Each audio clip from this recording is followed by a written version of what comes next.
নমস্কাৰ YouTube channel Gitartha কথনলৈ আপোনাক স্বাগতম জনাইছোঁ।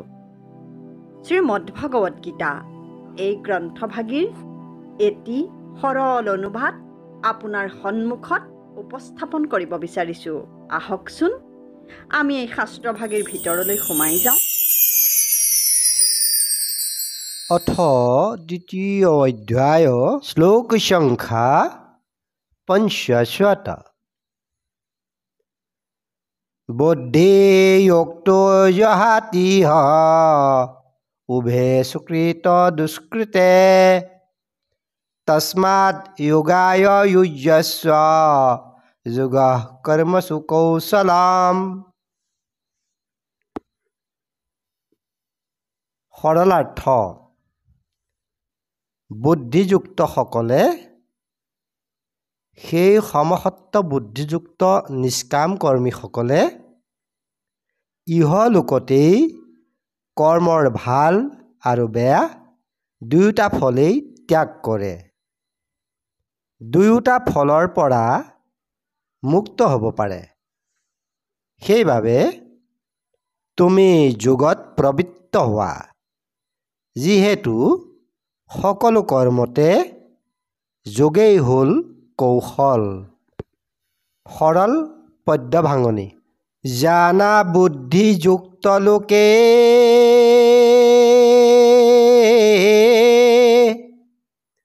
ইহকালে ত্যাগ কৰে, কৰ্মৰ শুভাশুভ ফল সেহি হেতু যোগ কাৰ্যে সদা যুক্ত হোৱা তুমি। যোগ হোৱে কৰ্মৰ কৌশল।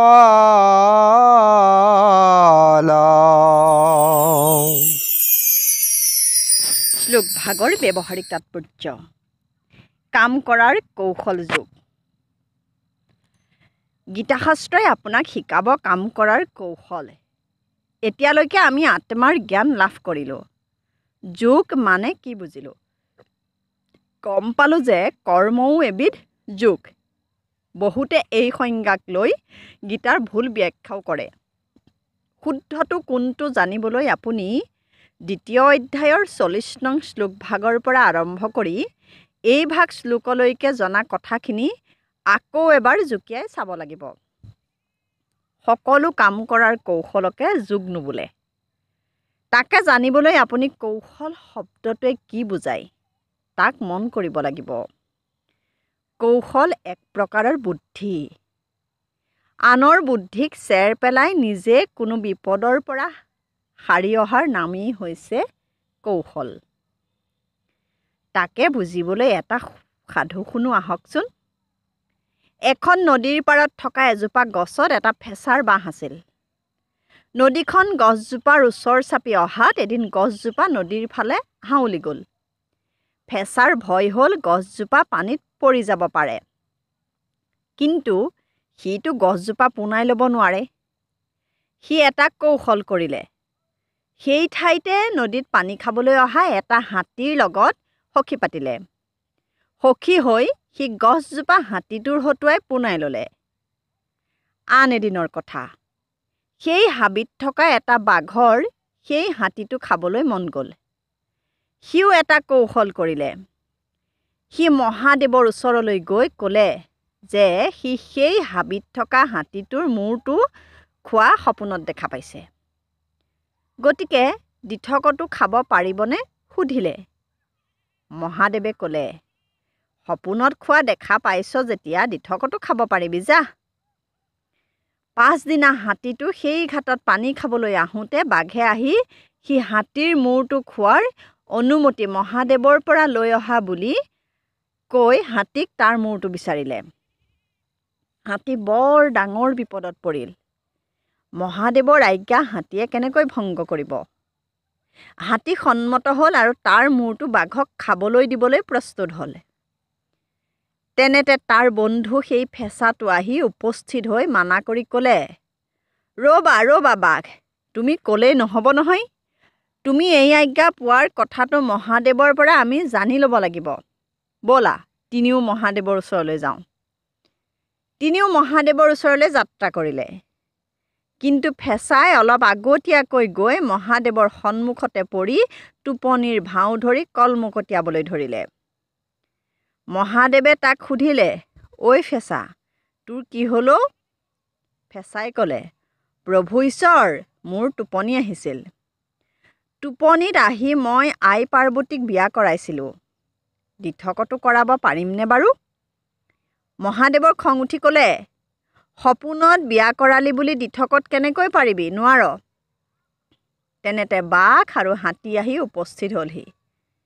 ফেঁচাই তেতিয়া প্ৰশ্ন কৰিলে, তেনেহ'লে সপোনত বাঘে হাতীৰ মূৰটো খোৱা দেখিলেই দিঠকতো কেনেকৈ খাব পাৰিব?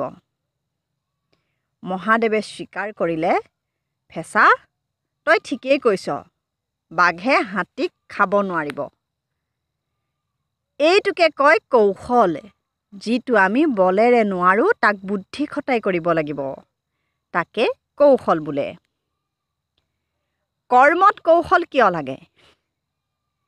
কামটো ভালকৈ কৰিবলৈ নেকি?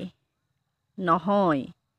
আমি আগৰ এটা শ্লোকত কৈ আহিছোঁ যে সকলো কৰ্মতেই দুটা ফল থাকে, ভাল আৰু বেয়া। কেৱল নিষ্কাম কৰ্মহে এনে এবিধ কৰ্ম য'ত কেৱল ভালহে থাকে, বেয়া অলপো নাথাকে।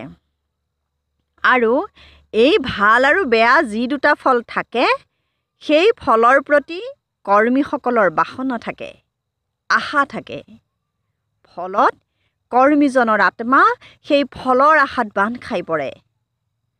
ইয়াৰ ফলত তেওঁ ভৱসংসাৰৰ 84 লক্ষ যোনি ভ্ৰমণ কৰি নানান দুখ যন্ত্ৰণা ভোগ কৰিব লগাত পৰে। গতিকে কৰ্ম কৰি থাকিও সংসাৰ চক্ৰত ভ্ৰমণ কৰিব লগা হোৱা পৰিস্থিতিৰ পৰা পৰিত্ৰাণ পোৱাৰ কিবা কৌশল আছেনে? আছে। সেই কৌশলটোৰ নামেই যোগ। এই যোগ মানে অন্য যোগ নহয়, কৰ্মযোগ। কৰ্মযোগ মানে আমি কৈছোঁৱেই যে নিষ্কাম কৰ্মযোগ। তাৰে আন এটা নাম হ'ল বুদ্ধিযোগ। বুদ্ধিযোগীয়ে যোগত অৱস্থিত থাকি কৰ্ম কৰিব, অৰ্থাৎ সকলো কৰ্মতে ফলৰ বাঞ্ছা নিজৰ বাবে নকৰিব, ঈশ্বৰৰ অৰ্থে কৰিব। সেই ঈশ্বৰজন কোন? মূৰ্তি নেকি? নহয়। পূজাৰী? নহয়। সাধু সন্ন্যাসী নেকি? নহয়। শৰণাচাৰ্য? নহয়। শংকৰদেৱ, মাধৱদেৱ, দামোদৰদেৱ, নানকদেৱ, যীশু, মহম্মদ কোনো নহয়। তেনেহ'লে কোন বাৰু? সকলো প্ৰাণীৰে অন্তৰত থকা ঈশ্বৰ আত্মা, অৰ্থাৎ মানুহ বা অন্যান্য প্ৰাণীৰ সেৱা, অৰ্থাৎ পৰোপকাৰেই নিষ্কাম কৰ্মযোগ। কৰ্মৰ কৌশল আপুনি সন্মতনে? যদি নহয় আমাক জনাবনে? গতিকে পিছৰ ভিডিঅ'সমূহ পাই থাকিবলৈ আমাৰ চেনেলটো ছাবস্ক্ৰাইব কৰি বেল বুটামটো টিপি থ'ব আৰু লাইক, কমেণ্ট, শ্বেয়াৰ কৰিবলৈ নাপাহৰিব। ধন্যবাদ।